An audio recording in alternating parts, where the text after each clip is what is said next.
अस्सलाम वालेकुम and welcome to the ultimate MERN strike mystery course challenge 3।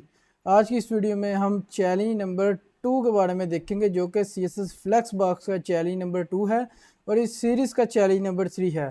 तो जल्दी से अपने कंप्यूटर की स्क्रीन पर आते हैं और यहाँ पे मेरे पास सबसे पहले ultimate MERN strike mystery course की प्लेलिस्ट ओपन है। अगर आपने इस प्लेलिस्ट को अभी तक एक्सेस नहीं किया तो यहाँ पे क्लिक करके ऊपर स्टार से इसको बुकमार्क कर लें और यहाँ से आप इसको सेव भी कर सकते हैं। तो इसके बाद हम आते हैं अपने चैलेंज की तरफ। तो ये है हमारा आज का चैलेंज। यहाँ पे बेसिकली क्या है, यहाँ पे हमारे पास 3 बॉक्सेस आ रहे हैं, बेसिकली 3 कार्ड्स आ रहे हैं और कार्ड्स में क्या लिखा हुआ है, ऊपर एक बना हुआ है, यहाँ पे फिग्मा का आइकन आ रहा है, ये HTML का या कोडिंग का आइकन आ रहा है और ये यहाँ पे AI का आइकन आ रहा है, AI रोबोट का। तो इसके नीचे यहाँ पे लिखा है फिग्मा और इस तरफ उसकी प्राइस लिखी हुई है, यहाँ पे उसके पेजेस और यहाँ पे उसकी क्वांटिटी लिखी हुई है कि कितने पेजेस होंगे और यहाँ पे कुछ रैंडम सा टेक्स्ट आ रहा है और यहाँ पे नीचे एक बटन आ रहा है। तो ये बिल्कुल बेसिक सा आपके लिए चैलेंज है फ्लेक्स बॉक्स का, जो कि चैलेंज नंबर 2 है।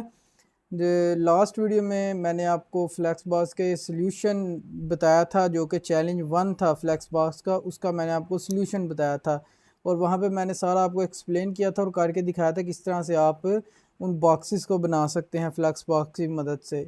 तो अब आपके पास ये सेकंड चैलेंज है, तो आपने इसको भी खुद से ट्राई करना है। 4 से 5 दफ़ा आप ट्राई करें तो इंशाल्लाह हो जाएगा आपसे। अगर फिर भी नहीं होता तो कोई बात नहीं, थोड़ी ही देर में आज ही इसका सॉल्यूशन भी आ जाएगा नेक्स्ट वीडियो में, तो आप वहां से उसको देख के तो कर सकते हैं। तो नेक्स्ट आपसे सॉल्यूशन में मुलाकात होती है, तब तक के लिए अल्लाह हाफिज़।